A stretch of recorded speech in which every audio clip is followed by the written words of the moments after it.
Huwag mong dungisan ang telang iyan ng iyong mga kamay na amoy bawang at panis na pawis. Ang tinig ni Doña Celestina ay parang hagupit ng latigo sa gitna ng marangyang showroom. Ang bango ng mga mamahaling pabango at bagong lulong seda ay tila biglang napanis, napalitan ng pait na di malirip. Sa gitna ng silid, sa ibabaw ng makintab na sahig na marmol, na parang salamin sa linis, nakaluhod si Triana. Hindi siya nakaluhod dahil sa pagsamba, kundi dahil sa pagmamahal. Hawak niya ang dulo ng bestidong suot ng kanyang ina, si Aling Marisa. Isang lumang kulay abong damit ito na tinabasan at tinahi muli ni Triana para lamang magmukhang kagalang-galang ang ina sa araw ng pagsusukat niya ng gown. Dahan-dahang hinahaplos ni Triana ang laylayan ng damit ng ina. Sinisiguradong tuwid ang bawat tahi, habang ang kanyang tuhod ay nanginginig sa lamig na nagmumula sa sahig. Ngunit ang mas masakit na lamig ay nagmumula sa mga matang nakatingin sa kanila. "Look at you, Triana!" Muling bumanat si Celestina. Ang kanyang boses ay puno ng mapait na panunuya. "Nagmumukha kang katulong na nagmamakaawa sa paanan ng isang basurera. Akala niyo ba, dahil ikakasal ka na sa anak ko, ay mabubura na ng telang iyan ang amoy ng hirap sa balat niyo? Even if you drape her in gold, she will always be a woman from the slums." Ang dumi niyo sa mata. Napahigpit ang hawak ni Triana sa tela. Naramdaman niya ang bahagyang pagyanig ng binti ng kanyang ina. Gustong tumingala ni Triana. Gustong sumigaw, ngunit ang hiya, ang dambuhalang linta ng kulturang kinalakihan ay sumasakal sa kanyang lalamunan. Lumingon siya sa gilid, sa kaisa-isang lalaking inaasahan niyang magtatanggol sa kanila. Si Eduardo. Nakatayo ang kanyang mapapangasawa, malapit sa bintana, maayos ang pagkakasuot, ang kanyang relo ay kumikinang sa ilalim ng chandelier. Ngunit hindi siya tumingin, nanatiling nakapako ang kanyang mga mata sa screen ng kanyang cellphone. Ang kanyang mga daliri ay tila abalang-abala sa pag-scroll, pilit na nagbibingi-bingihan, walang salita, walang galaw. Ang kanyang pananahimik ay mas masakit pa kaysa sa bawat insulto ng kanyang ina. "Eduardo?" Mahinang tawag ni Triana.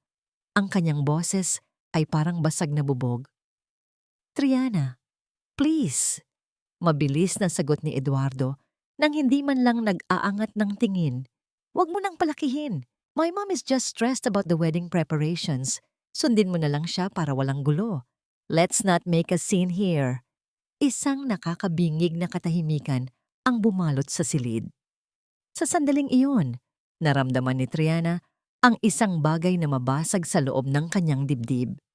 Hindi ito galit na nagliliyab, kundi isang malamig na pagkamulat. Ang lahat ng sakripisyo niya sa loob ng 2 taon, ang pagtatago ng kanyang totoong pagkatao, ang pagtitiis sa mga parinig na parang patalim, ang pagpapakumbaba para lamang tanggapin sila ng pamilyang ito, ay gumuho na parang kastilyong buhangin. Tiningnan ni Triana ang kanyang ina. Nakita niya ang isang butil ng luha na pumatak mula sa kulubot na mata ni Aling Marisa. Dahan-dahang gumulong sa pisngi nito bago bumagsak sa telang tinitahi niya. Ang luha ng kanyang ina, ang naging huling mitya. Dahan-dahang tumayo si Triana. Hindi siya nagmamadali. Binitawan niya ang laylayan ng damit ni Aling Marisa at hinarap si Celestina. Ang kanyang tindig ay hindi na ang maamong Triana na laging yumuyuko.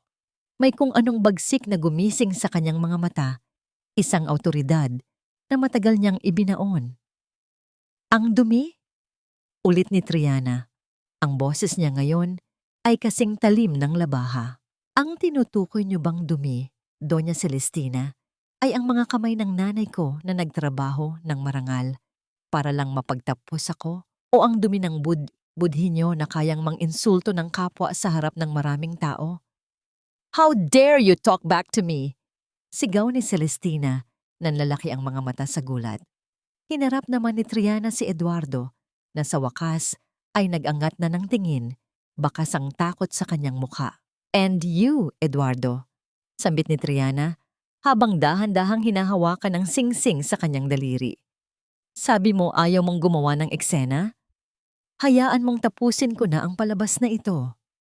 Gamit ang kanyang nanginginig ngunit determinadong mga daliri, hinugot ni Triana ang suot na engagement ring. Ang brilyanteng dati ay simbolo ng kanyang pangarap. Ngayon ay mukhang piraso na lamang ng basong walang halaga. Isang mabilis na galaw ang ginawa niya. Ang tunog ng matigas na metal na tumama sa malamig na marmol ay umalingaw-ngaw sa buong showroom. Ang singsing ay nagpagulong-gulong, gumagawa ng paikot-ikot na anino, hanggang sa tumigil ito nang eksakto sa dulo ng sapatos ni Eduardo. "The wedding is off," matigas na sabi ni Triana. Dahil ang isang reyna, hinding-hindi luluhod sa harap ng mga taong ang tanging kayamanan ay ang kanilang kayabangan. Hinawakan ni Triana ang kamay ng kanyang ina, ang kamay na amoy bawang at sabon, ang kamay na pinakamahalaga sa kanya sa buong mundo. Tinalikuran nila ang showroom ng hindi lumingon. Sa labas, ang araw ay matirik, ngunit ang pakiramdam ni Triana ay parang unang beses niyang nakahinga matapos ang mahabang panahon ng pagkalunod. Hindi niya alam na sa loob ng kanyang bag, ang kanyang cellphone ay nag-vibrate. Isang mensahe mula kay Attorney Gabriel. "Ma'am, handa na ang mga dokumento. Ang mga utang ng pamilyang Alfonso sa Vanguard Financials ay overdue na simula ngayong araw. Ano po ang utos niyo?" Ang bawat hakbang ni Triana sa pasilyo ng mansyon ng mga Alfonso ay tila paglalakad sa isang libingan na pinalamutian ng ginto. Noong una, akala niya ang ningning ng mga chandelier na ito ay tanda ng liwanag at pag-asa. Ngunit ngayon, nakikita na niya ang katotohanan. Ang bawat kristal ay tila mga luhang namuo dahil sa panggigipit sa mga taong maliit. Pumasok siya sa silid na ibinigay sa kanila ng kanyang ina. Maliit ito. Nasa dulo ng bahay, malayo sa mga pangunahing silid ng pamilya, na tila ba ang presensya nila ay isang mantsa na kailangang itago. Maayos na nag-iimpake si Aling Marisa. Walang kibo, ang matanda. Ang kanyang mga kamay na may mga gatla ng hirap ay mabilis na nagtutupi ng kanilang mga simpleng damit. "Nay, huwag kang mag-alala.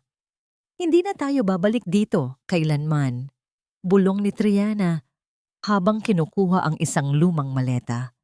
"Alam ko, anak, mas masarap matulog sa banig na atin kaysa sa kama ng mayaman na bawat minuto ay ipinamumuka sa iyong wala kang halaga," sagot ni Aling Marisa. Ang boses ay matatag, kahit bakas ang pagod. Biglang bumukas ang pinto. Hindi ito katok, kundi isang marahas na pagtulak na nagdulot ng malakas na pagtama ng kahoy sa dingding. Pumasok si Eduardo.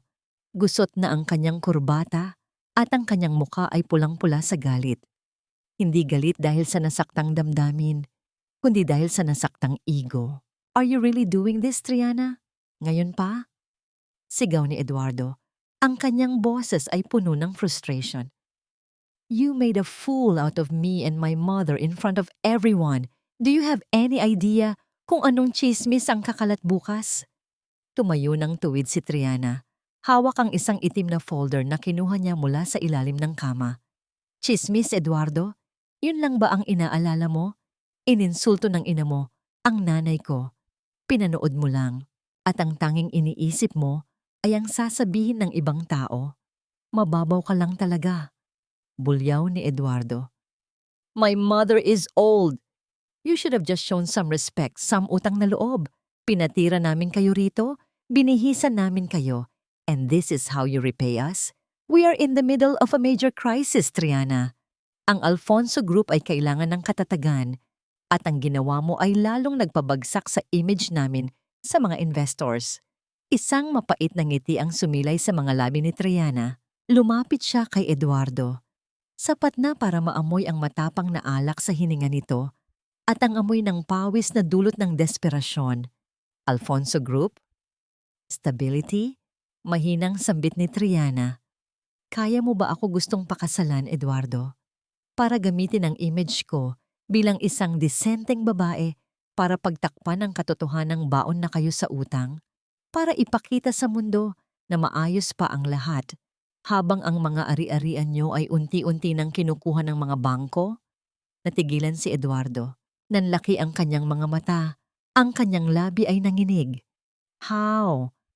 How did you know about that? Hindi lahat ng nakikita mong tahimik ay bulag. Eduardo. Muling nagsalita si Triana. Ang boses niya ay kasing lamig ng hanging gabi. Alam ko ang bawat sentimong nawawala sa inyo. Alam ko na ang mansyong ito ay nakasanla na. At alam ko rin na ang kumpanyang inaasahan mong magliligtas sa inyo, ang Vanguard Financials, ay hindi nyo basta-basta makukuha. Then help me. Biglang nagbago ang tono ni Eduardo. Naging mapagpanggap na malambing, isang gaslighting na hinaluan ng pagmamakaawa. Triana, babe, if you love me, you'll stay. Let's just apologize to Mom. If we get married, we can fix the finances together. Isipin mo ang future natin. Isipin mo ang nanay mo. Gusto mo ba siyang bumalik sa hirap? Tumingin si Triana sa kanyang ina, na ngayon ay nakatayo na sa likuran niya. Hawak ni Aling Marisa ang kanyang balikat, isang tahimik na suporta na nagbibigay sa kanya ng lakas na hinding-hindi mauunawaan ni Eduardo. Ang hirap ay hindi bago sa amin, Eduardo, pero ang kawalan ng dangal, iyan ang hindi namin kayang tiisin. Sagot ni Triana. Kinuha niya ang kanyang maleta at nilampasan si Eduardo. Nang makarating siya sa pintuan, lumingon siya ng huling beses. You call us beggars? Look at yourself in the mirror, Eduardo. Ang pamilya niyo ang tunay na pulubi. Namamalimos kayo ng respeto sa lipunan gamit ang perang hindi sa inyo.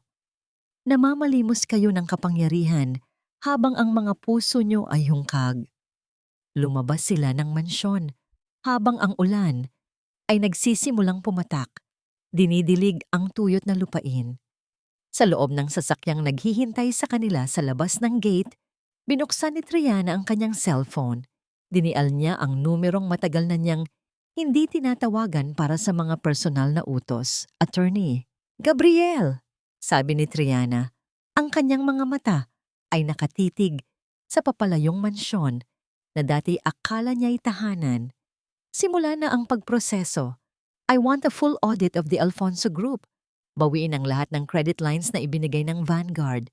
Huwag kayong magtitira kahit isang butas ng karayom na matatataguan nila. Copy that, Madam President. Sagot ng matatag na tinig sa kabilang linya. Napasandal si Triana sa upuan ng sasakyan. Ramdam niya ang init ng kamay ng kanyang ina na humahawak sa kanya.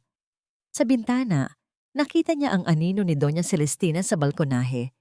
Tila isang reynang nawawalan na ng trono, hindi alam na ang dilim na dumarating ay hindi dahil sa ulan, kundi dahil sa sarili nilang kasamaan. Ang kalansing ng mga mamahaling tasa ng porselana na tumatama sa mga platito ay tila musika ng paghatol sa loob ng malawak na hardin ng mga Alfonso. Doon, sa ilalim ng lilim ng mga puno ng akasya, ay nagtitipon ang mga kababaihan ng alta sosyedad, mga nakasuot ng perlas, at may mga ngiting kasing peke ng kanilang mga alahas. Si Doña Celestina, ang sentro ng atensyon. Hawak niya ang isang pamayipay na gawa sa seda na mabilis niyang itinitiklop at binubuksan habang nagkukwento. Ang kanyang boses ay may halong pait at kunwaring awa, isang sining ng paninirang puri na siya lamang ang bihasa. Imagine, my dears, simula ni Celestina, sabay higop ng tsa. Pinatuloy namin sila sa loob ng 2 taon. Pinakain, binihisan, pati ang nanay niyang halos hindi marunong gumamit ng kubyertos ay tinanggap ko.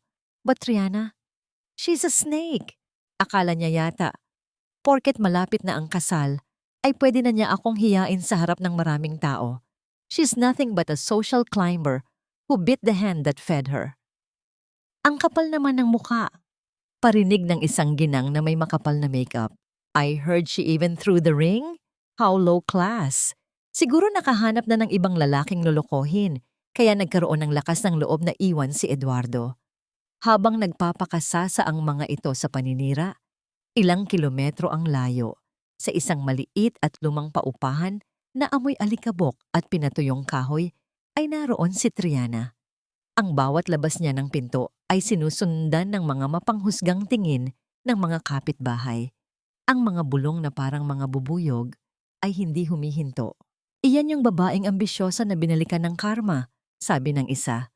Sayang, akala mo kung sinong santita, ginto lang pala ang habol sa mga Alfonso, dagdag ng iba. Ngunit sa loob ng kanilang maliit na silid, tila bingi si Triana sa lahat ng ito. Ang tanging naririnig niya ay ang mahinang paghila ng sinulid sa tela. Nakaupo si Aling Marisa sa tabi ng bintana. Pilit na tinatahi ang punit sa laylayan ng kanyang lumang damit.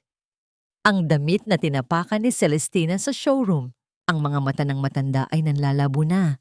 At ang bawat tusok ng karayom ay tila nagdudulot ng bahagyang panginginig sa kanyang mga daliri. Nay, itigil niyo na yan. Bibili tayo ng bago. Malambing na sabi ni Triana, ngunit may pait sa kanyang puso. Hindi na anak, sagot ni Aling Marisa nang hindi tumitingala. Sayang ang tela. At saka, ito lang naman ang bagay sa akin. 'Di ba? Isang basahan na sinubukang maging maganda, pero nauwi rin sa pagiging basahan. Ang bawat salita ng ina ay tila isang punyal na bumaon sa dibdib ni Triana. Ang hiya na dapat sana ay nararamdaman niya para sa kanyang sarili ay naging galit para sa pamilyang nagparamdam sa kanyang ina na siya ay walang halaga. Tiningnan ni Triana ang kanyang mga kamay. Ang mga kamay na sa loob ng ilang taon ay humawak ng bilyon-bilyong halaga ng mga transaksyon sa ilalim ng pangalang Vanguard. Habang ang mundo ay tinitingnan siya bilang isang hamak na biktima. Tumayo siya at lumapit sa ina. Hinawakan ang mga kamay nito at kinuha ang karayom. Ang bakal nito ay malamig, tulad ng desisyong nabubuo sa kanyang isipan. Nay, tignan mo ako, utos ni Triana. Nang mag-angat ng tingin ng ina, nakikita ni Triana ang pamumula ng mga mata nito sa pilit na pagpigil ng luha. Hinding-hindi na nila tayo matatapakan muli. Ang bawat salitang binitawan nila, ang bawat tawang ibinato nila sa atin, ay ibabalik ko sa kanila na may kasamang interes. Lumabas si Triana sa balkonahe ng kanilang paupahan. Mula roon, tanaw niya ang malalaking gusali sa Makati. Ang mga gusaling pagmamay-ari niya sa likod ng mga anino. Kinuha niya ang kanyang tablet at binuksan ang isang secured na file. Sa screen, lumabas ang isang listahan ng mga ari-arian ng pamilya Alfonso na kasalukuyang nasa ilalim ng restructuring ng Vanguard Financials. Nakita niya ang isang particular na dokumento, ang Deed of Assignment of Receivables. Gusto niyo ng kwento tungkol sa utang na loob? Bulong ni Triana sa hangin, habang ang kanyang mukha ay nagpapakita ng isang nangiting walang bahid ng awa. Ipaparanas ko sa inyo kung paano maningil ang isang taong itinuring niyo lang na dumi.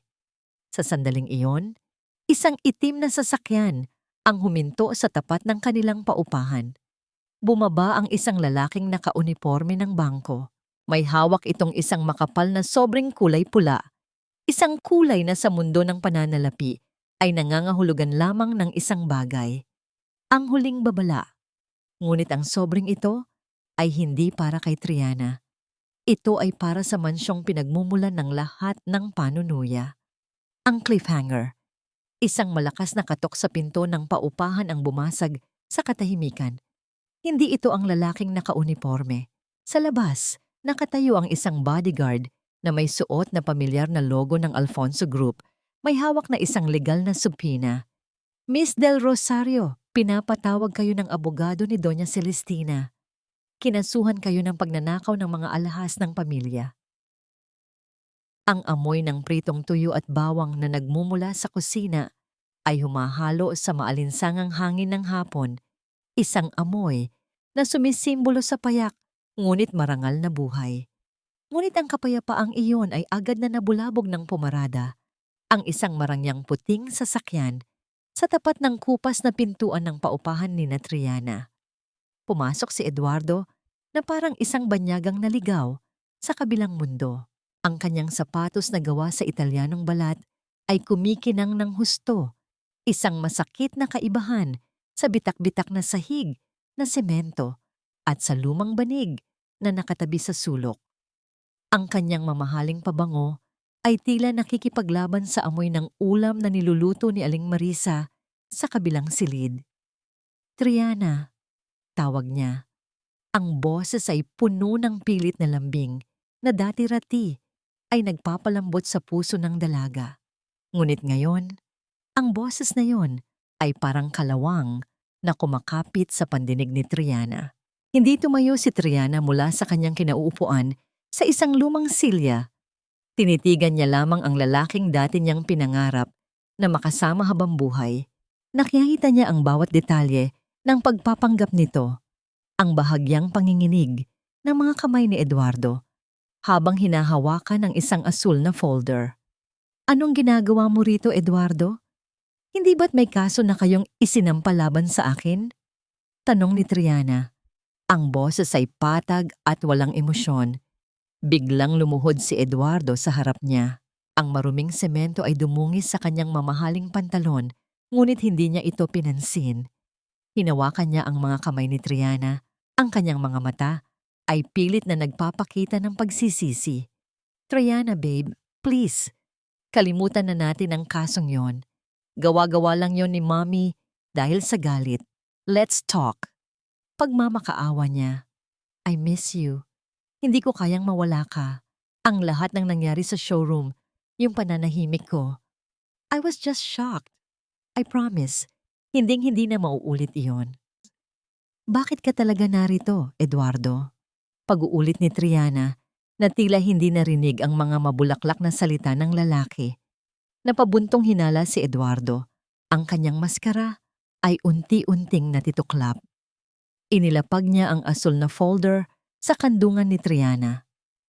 I need your help. Isang pirma mo lang, Triana. Isang pirma mo lang bilang garantor para sa isang bridge loan mula sa Vanguard Financials. Kapag nakuha natin ang perang ito, maililigtas ko ang kumpanya at pagkatapos, itutuloy natin ang kasal. I'll make it the grandest wedding in the country, just for you. Isang matalim na ngiti ang sumilay sa mga labi ni Triana. Tumingin siya sa asul na folder, pagkatapos ay muling tumingin sa mga mata ni Eduardo. Doon niya nakita ang tunay na motibo. Hindi pag-ibig, kundi desperasyon. Desperasyon ng isang taong nalulunod na handang humila ng kahit sino pababa para lamang siya ay makahinga. Gusto mong iligtas kita? Mahinang tanong ni Triana. Pagkatapos mong hayaan ang ina mo na tawaging basurera ang nanay ko? Pagkatapos mong manahimik habang tinatapakan ang dangal namin? Triana, business lang ito. Depensa ni Eduardo. Hindi mo ba naintindihan? Kapag bumagsak ang mga Alfonso, wala na ring halaga ang magiging pangalan mo. This is for our future. Dahan-dahang binawi ni Triana ang kanyang mga kamay. Tumayo siya, dahilan para mapatayo rin si Eduardo na tila isang asong naghihintay ng utos. Tiningnan ni Triana ang kanyang ina na nakasilip sa pinto ng kusina. Bakas ang pangamba sa mga mata nito. The future you're talking about is dead, Eduardo, sabi ni Triana habang tinuturo ang pinto. Ang pamilya niyo ang pumatay doon at ngayon, lalapit ka rito para mamalimos ng pirma? Huwag kang magmalinis, Triana. Singhal ni Eduardo. Ang tunay na kulay ay muling lumalabas. You need us. You are nothing without the Alfonso name. Kung ganoon, bakit ka nakaluhod sa harap ko? Balik na tanong ni Triana. Sa labas ng paupahan, sa dilim ng eskinita, isang matangkad na figura ang nakasandal sa isang pader. Si Leon Vargas. Hawak niya ang isang itim na payong. Kahit wala namang ulan, ang kanyang mga mata ay matalas na nakamasid sa bawat galaw sa loob ng maliit na bahay. Alam niya ang bawat dokumentong nasa loob ng folder na yon dahil siya ang nag-utos na ihanda ang mga bitag na yon. Hinarap ni Triana si Eduardo ng may huling hatol. Gusto mo ng pirma ko? Gusto mong isalba ko ang naghihingalumong pangalan? Humakbang si Triana palapit. Sapat na para maramdaman ni Eduardo ang bigat ng bawat salita. Kung gayon, pabalikin mo ang nanay mo rito. Gusto kong makita si Doña Celestina na nakaluhod sa mismong sementong ito, sa paanan ng nanay ko, at humingi ng tawad sa bawat salitang ibinato niya sa amin. Hanggang hindi yun nangyayari, Eduardo, hinding-hindi niyo makukuha ang kahit anong tulong mula sa akin o mula sa Vanguard. Natigilan si Eduardo, tila sinampal ng isang katotohanang hindi niya kayang tanggapin. Ang kanyang pagmamataas ay muling nanalasa. "You're crazy! Hinding-hindi gagawin ni Mommy iyon!" Sigaw niya habang padabog na kinuha ang folder. "Then prepare to lose everything." Malamig na tugon ni Triana. Nang harurot paalis ang sasakyan ni Eduardo, lumabas si Triana sa kanilang maliit na balkonahe. Doon, nagtama ang kanilang paningin ni Leon Vargas. Ang lalaki ay tumango lamang, isang tahimik na pagkilala sa digmaang formal nang nagsimula. Ang sikat ng araw sa labas ng paupahan ay tila nanunuyo, naglalabas ng amoy ng tuyong alikabok at kanal na dumadaloy sa gilid ng kalsada. Ngunit ang init ng panahon ay walang sinabi sa tensyong bumabalot sa loob ng maliit na silid ni Triana. Isang marangyang itim na payong ang bumungad sa pinto, tila isang malaking paniki na nagdadala ng masamang balita. Iniluwan nito si Doña Celestina. Ang kanyang mukha ay nababalot ng isang mamahaling lace na belo at ang kanyang mga kamay na may suot na guwantes ay tila diring-diri na humawak sa kahit anong bagay sa loob ng bahay. "So ito pala ang longganio," bungad ni Celestina. Ang kanyang boses ay puno ng puot na pilit itinatago sa ilalim ng isang mapait na ngiti. "I should have known." Ang basura ay laging babalik sa tambakan. Hindi tumayo si Triana. Patuloy siya sa paglilinis ng mga gulay sa isang plastik na lanyahan. Ang tunog ng pagpili ng mga dahon ng malunggay ay ang tanging ingay na naririnig. Sa tabi niya, si Aling Marisa ay nakayuko. Ang mga balikat ay bahagyang nanginginig sa takot na dulot ng trauma. "Nasaan ang luhod na hinihingi ng anak ko?" tanong ni Triana nang hindi tumitingin. "Nakalimutan niyo yata ang kondisyon ko, Doña Celestina." Isang matunog na tawa ang kumawala sa mga labi ng matandang babae. "Neil? Ako? Sa harap ng isang labandera?" Kinuha ni Celestina ang kanyang mamahaling bag at binuksan ito. Kumuha siya ng isang makapal na tumpok ng mga papel, mga resibo, invoice, at mga sulat kamay na listahan. Sa isang mabilis at mapanghamak na galaw, isinaboy ni Celestina ang mga papel na iyon. Ang mga puting pahina ay nagliparan sa hangin bago bumagsak sa sahig. Ang ilan ay sumama sa rami ng mga talbos ng gulay sa R-basket ni Aling Marisa. "Iyan ang utang na loob mo sa amin, Triana," sigaw ni Celestina. "Diyan nakalista ang bawat butil ng kanin na kinain nyo sa loob ng 2 taon. Ang kuryenteng ginamit nyo, ang tubig na ipinampaligo nyo, ang mga damit na ipinahiram ko sa inyo para hindi kayo magmukhang pulubi sa harap ng mga kaibigan ko. Sinuma ko ang lahat. You owe the Alfonso family 5 million pesos." Kinuha ni Triana ang isang piraso ng papel na bumagsak sa kanyang kandungan. Binasa niya ito. Isang invoice para sa isang gown na siya naman ang nagbayad gamit ang sarili niyang pera, ngunit nakapangalan sa account ng mga Alfonso para sa kanilang tax deduction. 5 million? Mahinang ulit ni Triana. "Yes, at kung hindi mo babayaran iyan sa loob ng 48 oras, kakasuhan kita ng estafa at theft," banta ni Celestina habang ang kanyang mukha ay lumalapit sa mukha ni Triana. "Akala mo ba ay makakaalis ka lang ng ganon-ganon na lang? Binigyan ka namin ng buhay na hindi mo kailanman mararating sa sarili mo. You are ungrateful. Walang utang na loob." Tumingala si Triana. Sa sandaling iyon, ang lamig sa kanyang mga mata ay sapat na para patigilin ang boses ni Celestina. Dahan-dahang kinuha ni Triana ang isang piraso ng papel mula sa basket ng gulay at pinunit ito sa dalawa nang walang kahirap-hirap. Ang utang na loob ay ibinibigay sa mga taong may puso, Hindi sa mga taong ginagawa itong negosyo, sabi ni Triana. Gusto niyo ng kwentahan, Doña Celestina? Sige, pero bago ko bayaran ang 5 milyong hinihingi niyo, bayaran niyo muna ang dangal ng nanay ko na tinapakan niyo. Magkano ang halaga ng bawat luhang pumatak sa mga mata niya dahil sa inyo? Magkano ang bawat oras na ginawa niyo siyang katulong sa sarili niyang bahay? You insolent girl! Itinaas ni Celestina ang kanyang kamay para sampalin si Triana. Ngunit bago pa man dumapo ang palad nito, isang malakas na pagbukas ng pinto ang nagpatigil sa lahat.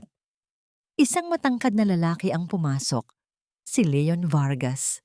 Ang kanyang presensya ay tila nagpabigat sa hangin sa loob ng maliit na silid. Ang bawat hakbang niya ay may dalang awtoridad na hindi mapapantayan ng kahit anong hiyas ni Celestina.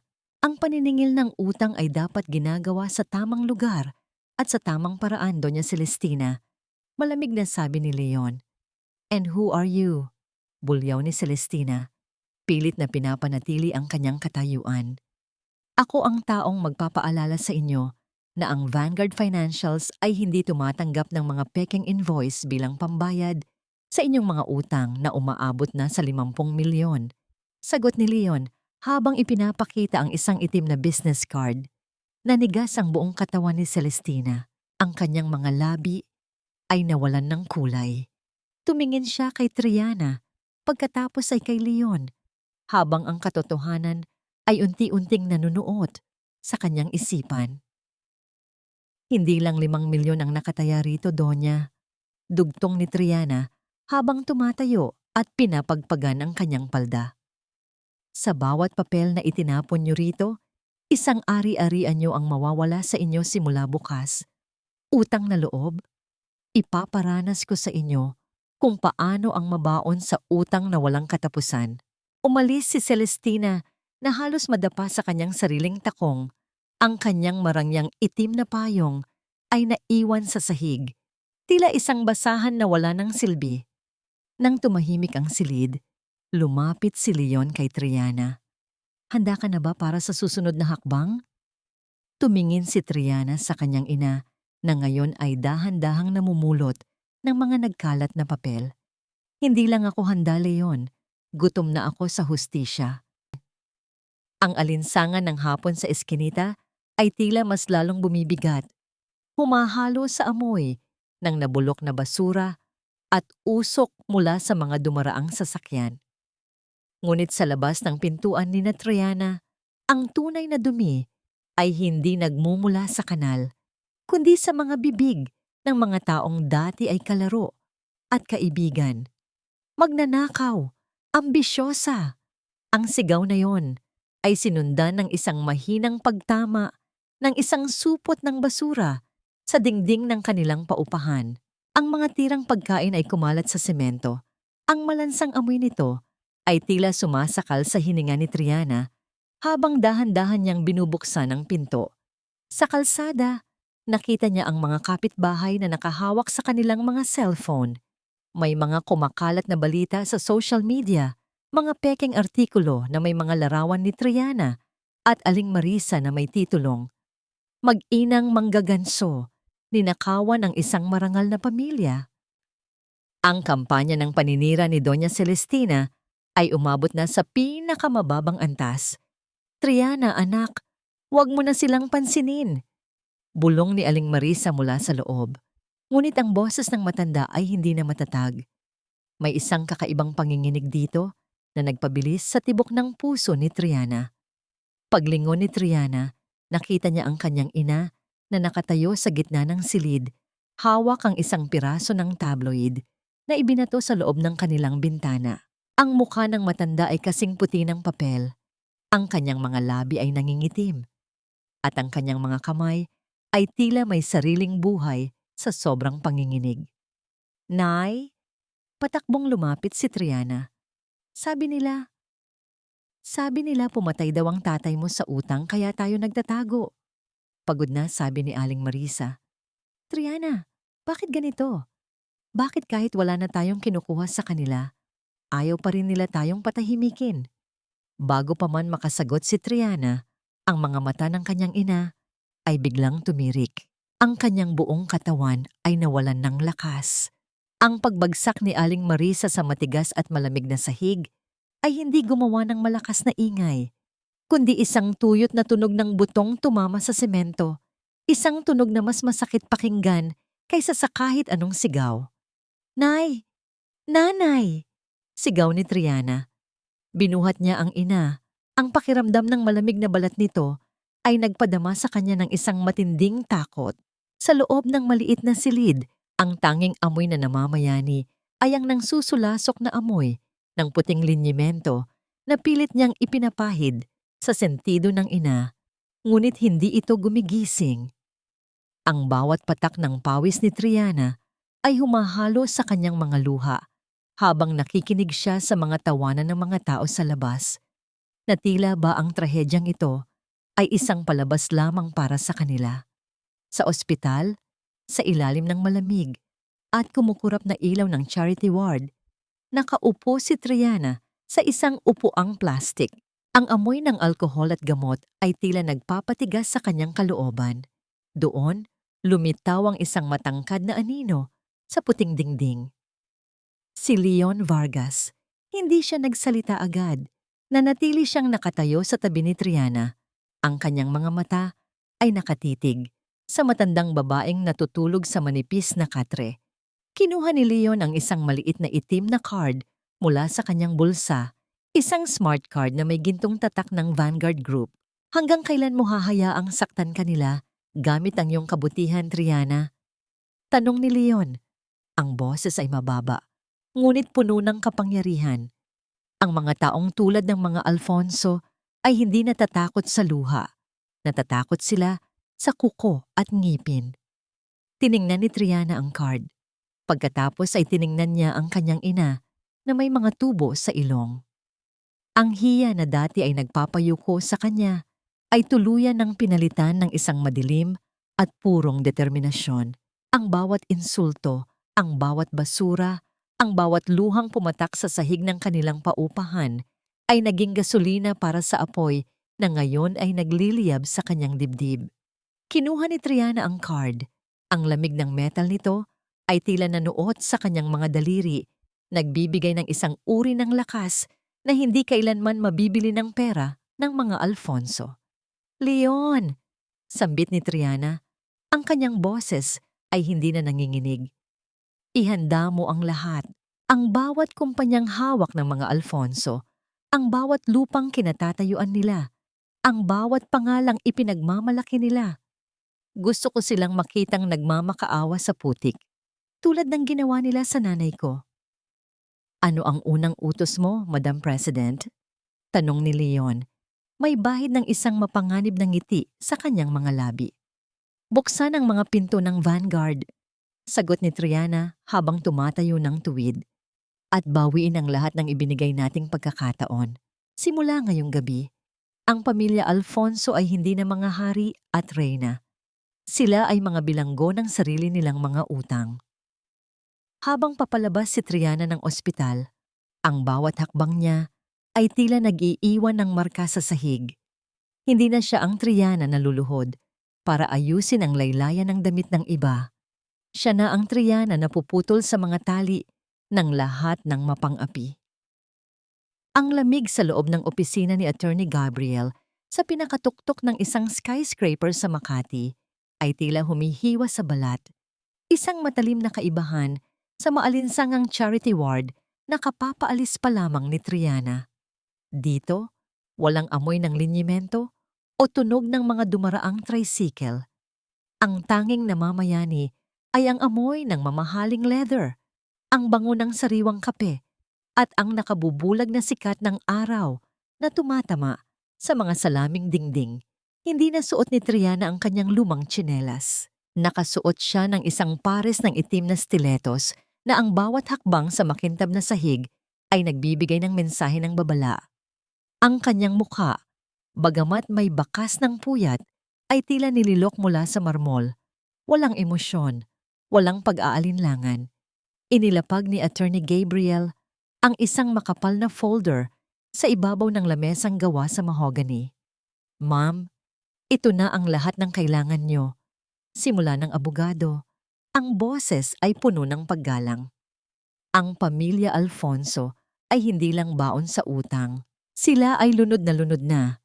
We found out na pati ang kanilang ancestral land sa Batangas, kasama na ang puntod ng kanilang mga ninuno, ay ginawa nilang kolateral para sa huling loan nila sa isang rural bank na kinuha na rin ng Vanguard last week. Kinuha ni Triana ang fountain pen na ginto ang dulo. Hinawakan niya ito ng mahigpit. Ganoon ba sila kadesperado, Gabriel? Opo, madam. Eduardo is trying to sell their remaining shares to a dummy corporation, not knowing na tayo rin ang may-ari niyon.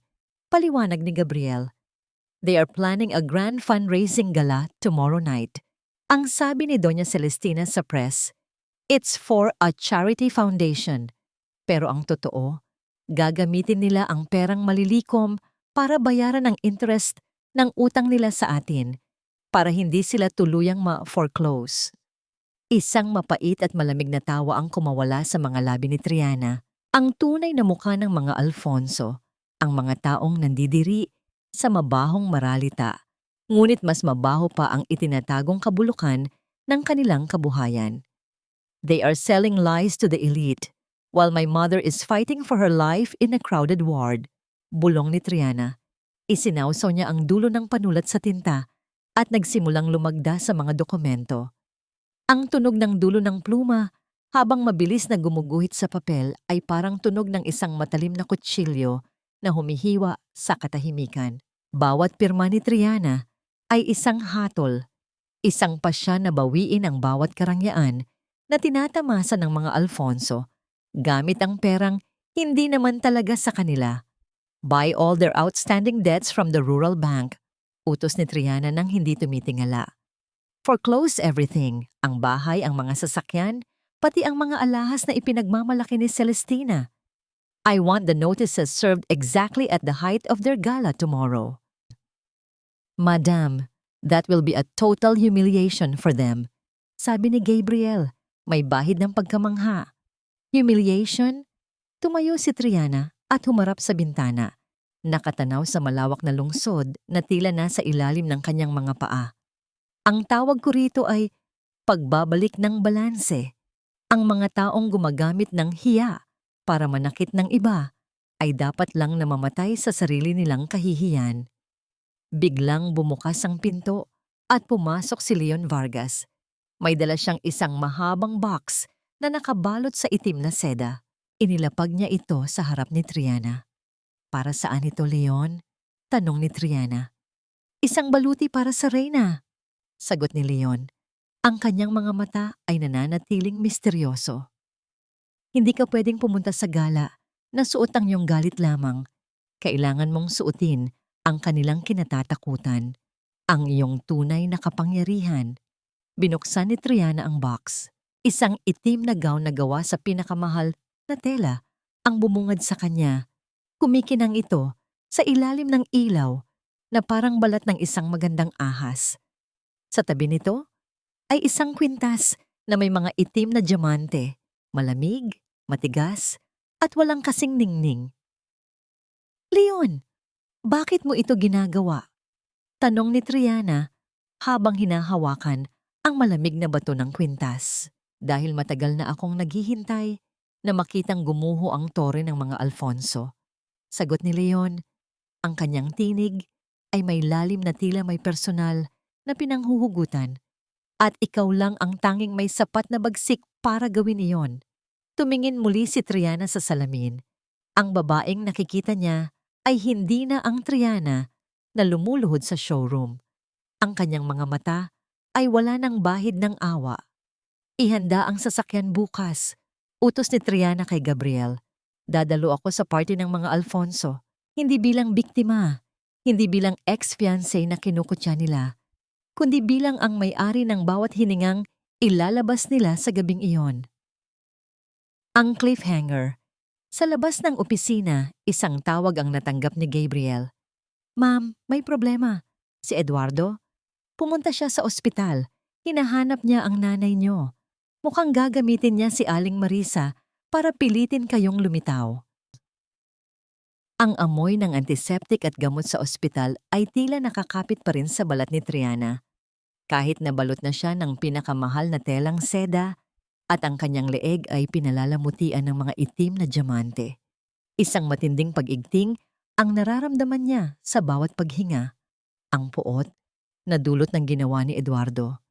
Bago siya nakarating sa gala, tinangka ni Eduardo na pasukin ang charity ward.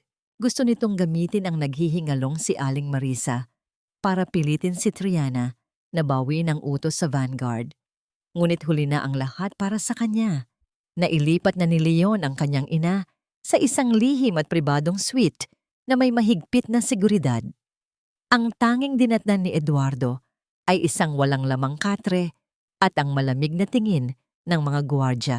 Ngayon, sa harap ng dambuhalang pintuan ng Grand Ballroom ng Manila Hotel, nakatayo si Triana. Ang bawat hibla ng kanyang itim na gown ay tila humihigop ng liwanag mula sa mga kristal na chandeliers sa labas. Sa tabi niya ay si Leon na nakasuot ng isang tuxedo na kasing dilim ng gabi. Ang kanyang presensya ay tila isang anino na handang sumakop sa kahit anong liwanag. "Are you ready to claim what is yours?" Mahinang tanong ni Leon. Hindi sumagot si Triana. Sa halip, dahan-dahan niyang itinaas ang kanyang baba. Ang kanyang mga mata ay walang kahit anong bakas ng takot, kundi isang purong determinasyon na wawakasan ang lahat ng dusa. Nang bumukas ang mga pinto, ang malakas na tugtog ng orkestra at ang ingay ng tawanan ng mga elitista ay tila biglang napatigil. Parang isang pelikulang biglang na-pause. Ang lahat ng mata ay lumingon sa pintuan. Ang mga bulong ay nagsimulang kumalat na parang apoy sa tuyong damo. Is that Triana, ang ex ni Eduardo? Bakit siya nakasuot ng ganyan? Akala ko ba naghihirap sila? Sino ang lalaking kasama niya? He looks powerful. Naglakad si Triana sa gitna ng silid. Ang tunog ng kanyang mga gintong takong sa sahig ay kasing tunog ng pagbilang ng oras para sa kamatayan ng dangal ng mga Alfonso. Sa dulo ng silid, sa ibabaw ng entablado, ay naroon si Doña Celestina. Nakasuot ito ng isang kulay gintong terno, may hawak na baso ng champagne at may suot na kwintas na tila nagmamayabang sa bawat taong naroon. Nang makita ni Celestina si Triana, ang kanyang nangiti ay biglang naging isang nakakatakot na ngisi ng pagkamuhi. Ngunit bago pa man makapagsalita ang matanda, si Eduardo ay mabilis na lumapit kay Triana. Ang kanyang muka ay puno ng desperasyon at galit.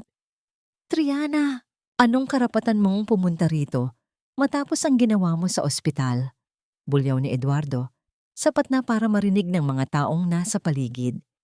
"Huwag mong sabihing nagbenta ka na ng katawan sa lalaking iyan para lang makabili ng gown na yan." Tiningnan ni Triana si Eduardo mula ulo hanggang paa. Ang amoy ng mamahaling alak sa hininga nito ay hindi na nagpapakaba sa kanya. Sa halip, ito ay nagpapakita lamang ng isang lalaking wala ng ibang magawa, kundi ang manginsulto. "Ang karapatan ko, Eduardo, ay nagmumula sa katotohanang ako ang nagbabayad para sa bawat butil ng caviar na kinakain niyo sa gabing ito." Malamig na sagot ni Triana. Nilampasan niya si Eduardo at tumuloy sa harap ng entablado. Si Doña Celestina ay bumaba. Ang kanyang bawat hakbang ay puno ng puot. "Get out of here, you brat!" Singhal ni Celestina. "This is a private fundraising gala for the Alfonso Foundation. We don't need trash like you polluting our air." Ngumiti si Triana, isang ngiting hindi umabot sa kanyang mga mata. "Fundraising o pambayad sa interes ng utang niyo sa Vanguard?" Natahimik ang buong paligid. Ang mga panauhin ay nagsimulang magkatinginan. Ang salitang Vanguard ay tila isang sumpa na nagpatahimik sa lahat. "You have no proof!" Sigaw ni Celestina habang nanginginig ang kanyang kamay na may hawak na baso. "Gabriel!" Tawag ni Triana nang hindi lumilingon. Lumitaw si attorney. Gabriel mula sa karamihan, may hawak na isang manipis na tablet na nakakonekta sa malaking screen sa likod ng entablado. Sa isang pindot, Ang logo ng Alfonso Foundation ay napalitan ng isang dokumentong kulay pula, isang notice of foreclosure. Gusto niyo ba ng katotohanan? Tanong ni Triana sa lahat ng naroon.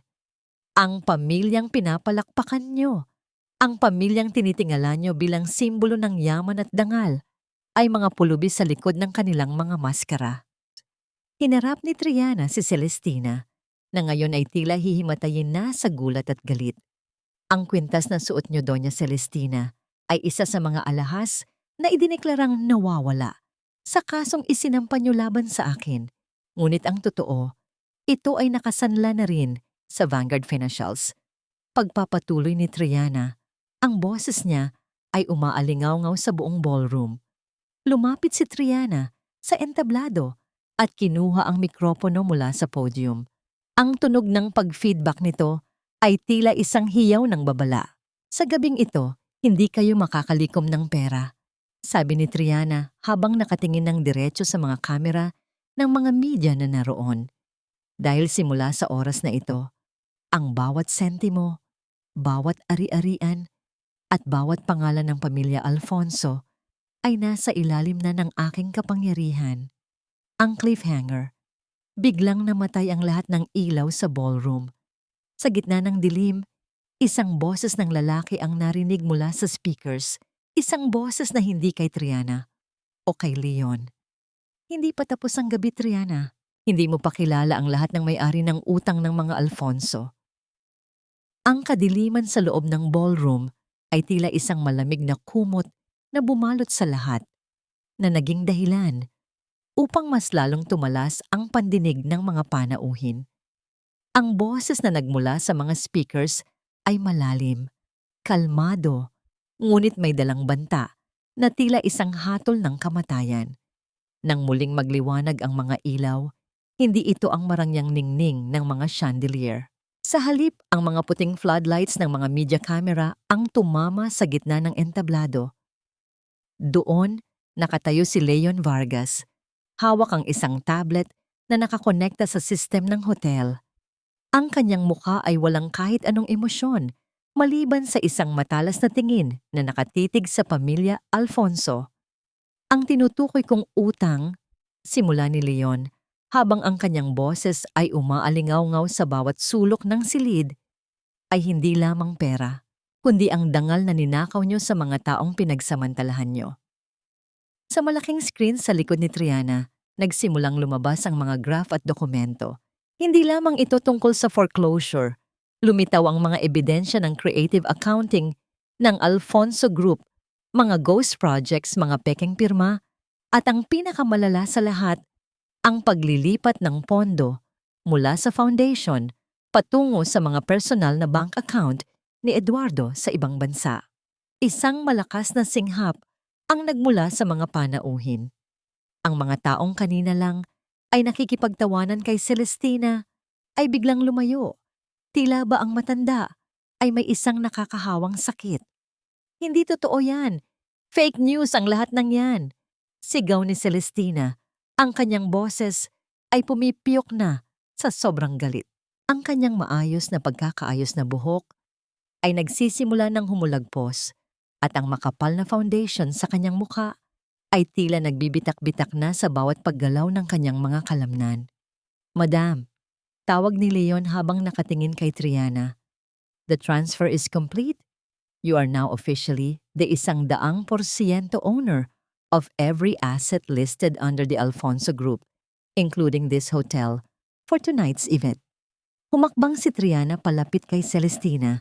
Ang bawat giling ng kanyang stilettos ay tila pagdurog sa huling piraso ng pagkatao ng matandang babae. Huminto siya ng ilang pulgada lamang ang layo mula sa mukha ni Celestina.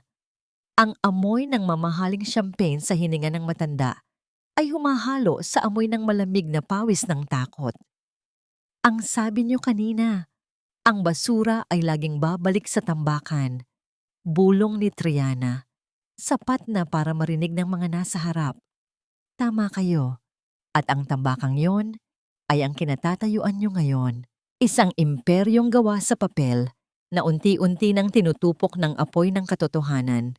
Biglang lumapit ang mga security personnel ng hotel Hindi para protektahan ang mga Alfonso, kundi para harangin sila. Ang chief security na dati ay yumuyuko kay Eduardo ay tumingin ngayon kay Triana para sa utos. Sir, the authorities are outside. Balita ng security chief. Triana, wag mong gawin ito. Mahal kita, hindi ba? Biglang sumingit si Eduardo. Humakbang siya palapit. Ang kanyang mga mata ay naniningkit sa pagitan ng galit at desperasyon. We can fix this. Let's just say this is all a misunderstanding. I'll marry you tonight, right here, right now. Isang malakas na sampal ang nagpatigil kay Eduardo. Ang tunog ng palad ni Triana na tumama sa pisngi ni Eduardo ay kasing linaw ng isang pagbasag ng kristal. Ang bawat panauhin ay napatakip ng bibig. Hindi ito sampal ng isang babaeng nasaktan ng puso, kundi sampal ng isang reynang nagpaparusa sa isang taksil. The only thing you'll be marrying tonight, Eduardo, is the cold bars of a prison cell, sabi ni Triana. Dahil bukod sa utang, kinasuhan na rin kayo ni Attorney Gabriel ng falsification of documents at estafa. Nang pumasok ang mga pulis sa ballroom, ang kaguluhan ay naging isang eksena ng kahihiyan. Ang mga alahas na suot ni Celestina, ang kwintas na pinagmalaki niyang ginto, ay tinanggal ng mga officer bilang bahagi ng ebidensya. Ang bawat hila sa perlas sa kanyang leeg ay tila paghila sa huling hininga ng kanyang kapangyarihan. Nakatayo si Triana sa gitna ng nagkakagulong ballroom. Pinanood niya ang paghila kay Eduardo at Celestina palabas ng pinto, habang ang mga flash ng kamera ay hindi tumitigil sa pagkuha ng bawat segundo ng kanilang pagbagsak. Ang bawat click ng kamera ay tila isang pako sa kabaong ng kanilang reputasyon. Hinarap ni Triana ang mga media. I am Triana Isabel del Rosario, and this is not a story of revenge. This is a story of a debt being paid in full. Nang matapos ang lahat, lumingon siya kay Leon. Ang lalaki ay nakangiti ng bahagya, isang ngiting nagsasabing ang lahat ay ayon sa plano. Ready to go? Tanong ni Leon. Hindi pa? Sagot ni Triana, habang kinuha ang isang baso ng champagne na naiwan ni Celestina sa podium.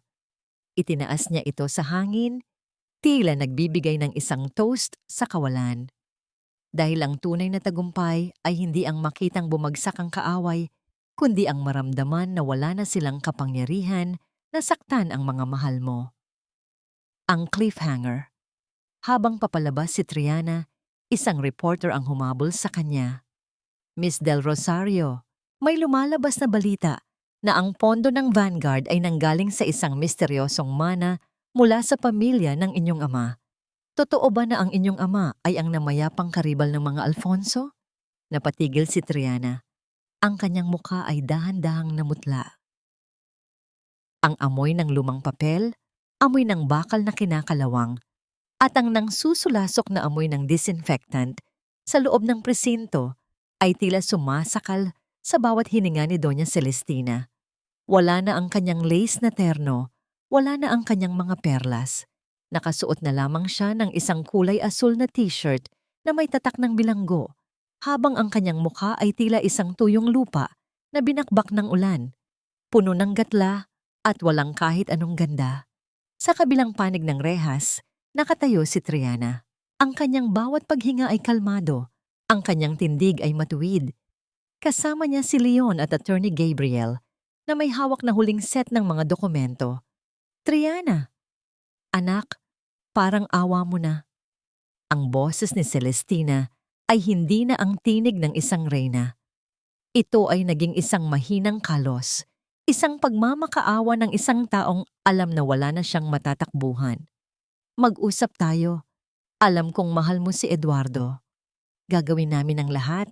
Ibabalik namin ang lahat ng kinuha namin sa inyo. Isang mapait na ngiti ang sumilay sa mga labi ni Triana. Lumapit siya sa rehas, sapat na para maamoy ang takot na lumalabas sa bawat pores ng balat ni Celestina. Ibabalik? Mahinang tanong ni Triana. Mababalik niyo ba ang 5 taon na nawala sa tatay ko dahil sa maling paratang niyo? Mababalik niyo ba ang dangal ng pangalan naming Del Rosario na kinaladkad niyo sa putik para lang maitayo ang inyong kumpanya? Napatigil si Celestina. Ang kanyang mga mata ay nanlaki sa gulat. You know about Julian? Opo, Donya. Sagot ni Triana. Ang boses niya ay kasing talim ng labaha. Alam ko ang lahat. Alam ko na si Julian Del Rosario ay hindi lang kaaway niyo sa negosyo. Siya ang taong pinagnakawan niyo ng ideya, pinagnakawan niyo ng pondo, at ang taong ipinakulong niyo para pagtakpan ang sarili niyang mga pagkakamali. Ako ang anak ng lalaking sinira niyo ang buhay. Sa sulok ng selda, nakaupo si Eduardo, nakatakip ang kanyang mga kamay sa kanyang muka. Wala siyang masabi. Ang bawat salita ni Triana ay tila isang sampal na hindi niya kayang ilagan. Hindi ko kayo sinisira dahil sa pera, Eduardo.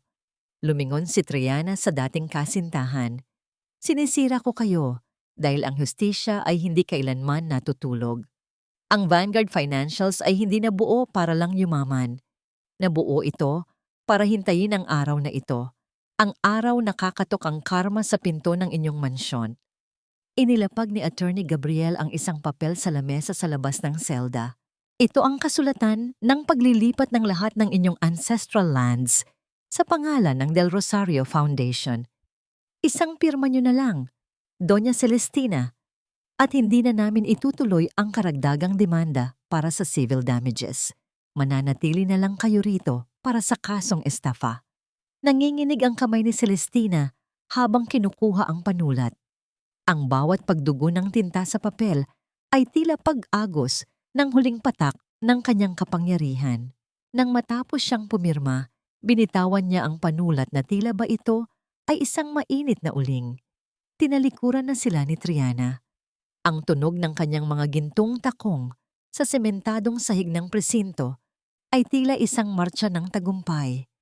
Triana! Sigaw ni Eduardo mula sa loob. Mahal mo ba talaga ako noong una? Napatigil si Triana malapit sa pintuan. Hindi niya nilingon si Eduardo. Tumingala siya sa maliit na bintana kung saan sumisilip ang liwanag ng umaga. Ang minahal ko, Eduardo, ay ang taong akala ko ay ikaw. Sagot ni Triana. Pero ang taong nakikita ko ngayon, isang anino na lang ng kasinungalingan. At ang mga anino ay nawawala sa oras na sumikat ang araw. Paglabas nila ng presinto, ang sariwang hangin ay humampas sa mukha ni Triana. Ang bango ng umaga ay wala ng bahid ng antiseptic o amoy ng hirap. Sa tabi niya, binuksan ni Leon ang pinto ng sasakyan. Tapos na ba, Triana? Tanong ni Leon. Tapos na ang paghihiganti, Leon. Sagot ni Triana habang sumasakay. Ngunit ang paghilom, ngayon pa lang magsisimula. Ang cliffhanger. Habang umaandar ang sasakyan, tumunog ang cellphone sa ni Triana. Isang tawag mula sa ospital. Ma'am, gising na po ang nanay niyo at may hinahanap siyang isang tao. Ang inyong ama. Ang sikat ng araw na tumatama sa puting kurtina ng pribadong suite sa ospital ay hindi na kasing talim ng mga ilaw sa charity ward. Dito, ang tanging amoy na namamayani ay ang bango ng mga sariwang bulaklak ng sitsirika at jasmine na ipinalagay ni Leon sa bawat sulok. Ang tunog ng monitor ng tibok ng puso ay hindi na isang babala, kundi isang ritmo ng buhay na dahan-dahang bumabalik sa normal. Nakaupo si Triana sa tabi ng katre, hawak ang kamay ng kanyang ina. Ang mga kamay ni Aling Marisa, na dati ay puno ng gasgas at amoy ng bawang, ay malinis na ngayon. At dahan-dahang bumabalik ang init. Anak, mahinang tawag ni Aling Marisa. Ang kanyang mga mata ay dahan-dahang bumukas at sa unang pagkakataon, matapos ang mahabang panahon, wala nang bakas ng takot doon. Nandito ako, Nay. Huwag kayong mag-alala. Tapos na ang lahat. Bulong ni Triana habang hinahalikan ang kamay ng ina. Naramdaman niya ang init ng luha sa kanyang sariling mga mata, ngunit hindi ito luha ng pait. Ito ay luha ng paglaya. Si Julian, ang tatay mo. Muling nagsalita si Aling Marisa. Napanaginipan ko siya. Nakangiti siya sa atin, Triana. Sabi niya, maaari na tayong magpahinga. Opo, Nay. Nalinis na natin ang pangalan niya. Ang mga taong sumira sa kanya ay wala na sa posisyon para manakit pa ng iba. Sagot ni Triana. Ilang araw matapos ang kaguluhan sa gala, ang balita tungkol sa pagbagsak ng mga Alfonso ay hindi pa rin humuhupa. Ngunit para kay Triana, ang mga balitang iyon ay parang mga tuyong dahon na tinangay na ng hangin. Wala na siyang pakialam kung nasaan sina Eduardo at Celestina. Sapat na sa kanya ang malaman na hindi na nila kailanman matatapakan ang laylayan ng damit ng kanyang ina. Pumasok si Leon sa silid. Bit-bit ang isang maliit na basket ng mga prutas. Tumayo si Triana at sinalubong siya. May isang uri ng katahimikan sa pagitan nila. Isang pag-uunawaan na hindi na nangangailangan ng maraming salita. Handa na ang lahat sa Batangas, sabi ni Leon. Ang lumang rest house ng pamilya niyo ay ayos na. Malayo sa ingay ng Makati, malayo sa mga kamera. Doon niyo pwedeng palakasin ang iyong ina. Salamat, Leon. Sa lahat, matapat na sabi ni Triana. Huwag kang magpasalamat sa akin, Triana. Ginawa mo ang lahat ng ito dahil sa sarili mong lakas. Tugon ni Leon habang nakatingin ng diretso sa kanyang mga mata. Ang papel ko lang ay ang siguraduhing may sasalo sa iyo kung sakaling mapagod ka. Isang buwan ang lumipas. Sa dalampasigan ng Batangas, kung saan ang asul na dagat ay humahalik sa maputing buhangin, nakaupo si Triana sa isang tumba-tumba. Nakasuot siya ng isang simpleng puting damit na gawa sa cotton. Walang diamante, walang seda, ngunit mas mukhang reyna kaysa dati. Sa di kalayuan, nakikita niya ang kanyang ina na naglalakad-lakad sa dalampasigan kasama ang isang nurse. Ang bawat hakbang ni Aling Marisa sa buhangin ay tila pagbura sa bawat bakas ng hirap na pinagdaanan nila. Kinuha ni Triana ang isang lumang litrato mula sa kanyang bulsa. Litrato ng kanyang ama, noong ito ay bata pa. Isang malakas na ihip ng hangin ang dumaan, tila isang haplos sa kanyang pisngi. Hindi na kita kailangang patunayan sa kanila, Tay. Bulong ni Triana. Dahil ang tunay na yaman natin ay hindi ang kumpanyang kinuha ko, kundi ang katotohanang kaya nating bumangon nang hindi nawawala ang ating kaluluwa. Habang papalubog ang araw, naglalabas ng mga kulay ng kahel at lila. Sa kalangitan, naramdaman ni Triana ang isang presensya sa kanyang likuran. Si Leon. Tumabi ito sa kanya at sabay silang nanood sa unti-unting pagkawala ng liwanag. What's next, Triana? Tanong ni Leon. Susubukan kong mabuhay ng walang kailangang talunin. Sagot ni Triana. Gusto kong maramdaman ang bawat sandali na hindi kailangang magplano ng paghihiganti. Gusto kong makilala ang Triana na matagal ko ring nakalimutan. Lumingon si Triana kay Leon at muling ngumiti. Hindi na ito ang ngiti ng isang mandirigma, kundi ngiti ng isang babaeng sa wakas ay nahanap na ang kanyang tahanan sa sarili niyang puso. Ang cliffhanger. Sa kabila ng katahimikan, isang pamilyar na tinig ang narinig mula sa likuran nila. Isang tinig na matagal nang hindi naririnig ni Triana, ngunit hinding-hindi niya malilimutan. Triana, anak? Napatigil ang puso ni Triana. Dahan-dahan siyang lumingon. Sa ilalim ng puno ng niyog, nakatayo ang isang lalaking may mga uban na ang buhok, payat, ngunit may mga matang kasing linaw ng sa kanya. Ang bawat tibok ng puso ni Triana ay tila huminto sa sandaling iyon. Ang hanging dagat na kanina lang ay nagdadala ng lamig, ay tila naging mainit na haplos. Dahan-dahan niyang pinihit ang kanyang katawan, natatakot na baka ang nakikita niya ay isa lamang malupit na laro ng kanyang imahinasyon. Ngunit doon, sa ilalim ng nag-aagaw na liwanag ng dapit hapon, nakatayo ang kanyang ama, si Julian del Rosario. Hindi ito ang Julian sa mga lumang litrato na punong-puno ng sigla. Ang lalaking nasa harap niya ngayon ay may mga malalim na guhit ng hirap sa mukha.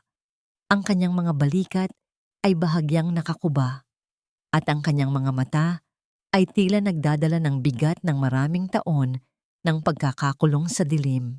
Ngunit ang tingin nito, ang tingin na puno ng pagmamahal at pagkilala, ay hinding-hindi magbabago.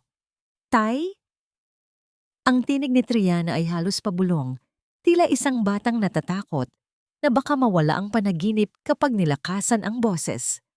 Triana, ang aking munting reyna, sagot ni Julian. Ang kanyang boses ay paos, basag, ngunit sapat na para gumuho ang lahat ng pader na itinayo ni Triana sa kanyang puso. Hindi na nag-isip si Triana. Tumakbo siya patungo sa kanyang ama. Ang kanyang mga gintong tsinelas ay naiwan sa buhanginan. Ang pagyakap niya kay Julian ay hindi lamang isang pagkikita. Ito ang pagtatapos ng isang dekada ng pangungulila, ng galit at ng pagtatago. Ang amoy ng ama, isang halo-halong amoy ng luma, ng lupa at ng pag-asa, ang naging huling lunas sa kanyang mga sugat. Lumingon si Triana kay Leon na nakatayo pa rin sa di kalayuan. Nakangiti ang lalaki, isang nangiting nagsasabing ito ang kanyang huling regalo. Ginamit ni Leon ang lahat ng kanyang koneksyon para mahanap ang lihim na pasilidad kung saan ipinatapon ng mga Alfonso si Julian matapos ang isang pekeng paglilitis noong nakaraang dekada. Salamat, bulong ni Triana sa hangin na alam niyang naririnig ng puso ni Leon. Habang lumilipas ang mga buwan, ang balita tungkol sa pagbagsak ng mga Alfonso ay unti-unti nang nabaon sa limot ng publiko. Sa isang maliit at madilim na paupahan sa labas ng syudad, naroon si Doña Celestina. Wala na ang kanyang mga katulong, wala na ang kanyang mga perlas. Ang kanyang mga kamay, na dati ay diring-diri sa dumi, ay kailangan na ngayong magkuskos ng sariling mga plato. Bawat kalansing ng mumurahing baso ay tila nagpapaalala sa kanya ng bawat taong hinamak niya. Si Eduardo naman ay nananatili sa loob ng malamig na selda. Ang kanyang tanging libangan ay ang tumitig sa pader at alalahanin ang mukha ni Triana, ang babaeng binaliwala niya, ang babaeng ngayon ay may-ari na ng lahat ng kanyang dating pinangarap. Ang hiya na kinatakutan niya ay naging kanyang habambuhay na anino. Bumalik ang lahat sa katahimikan sa Batangas, isang gabi, sa harap ng isang mahabang lamesa na nakaharap sa dagat, nagtitipon ang pamilya Del Rosario. Walang magarbong dekorasyon, walang mamahaling champagne. Ang tanging handa ay mga sariwang isda, sinangag, at ang paboritong ensaladang talong ni Aling Marisa. Nakaupo si Julian sa kabisera, habang si Aling Marisa ay masayang nagsisilbi ng pagkain. Sa tabi ni Triana ay nakaupo si Leon, na ngayon ay bahagi na ng kanilang bawat panalangin. Minsan, kailangang mawala ang lahat sa atin para malaman natin kung ano ang tunay na mahahalaga. Panimula ni Julian habang tinitingnan ang kanyang mag-ina. Ngumiti si Triana at hinawakan ang kamay ng kanyang ama at ina.